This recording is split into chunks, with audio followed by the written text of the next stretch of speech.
جواب سن 8 ہجری میں۔ سوال غزوہ حنین کس ماہ میں پیش آیا؟ جواب شوال میں۔ سوال غزوہ حنین میں مسلمانوں کی تعداد کتنی تھی؟ جواب 12,000 تھی۔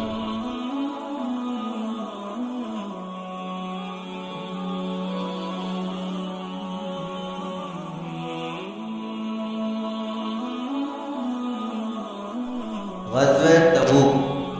سوال غزوہ تبوک کس سن ہجری میں پیش آیا؟ جواب سن 9 ہجری میں۔ سوال غزوہ تبوک میں مسلمانوں کی تعداد کتنی تھی؟ جواب 30,000 تھی۔ سوال غزوہ تبوک میں مسلمانوں کے پاس کتنے گھوڑے تھے؟ جواب 10,000۔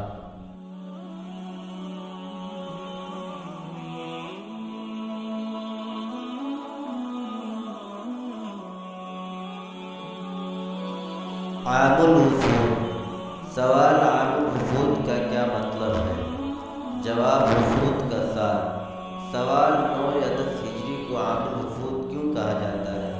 جواب انسانوں میں حضور صلی اللہ علیہ وسلم کے پاس ہر طرف سے وفود ہے۔ سوال حضور صلی اللہ علیہ وسلم کے پاس جو وفود ہے ان کی تعداد کتنی تھی؟ جواب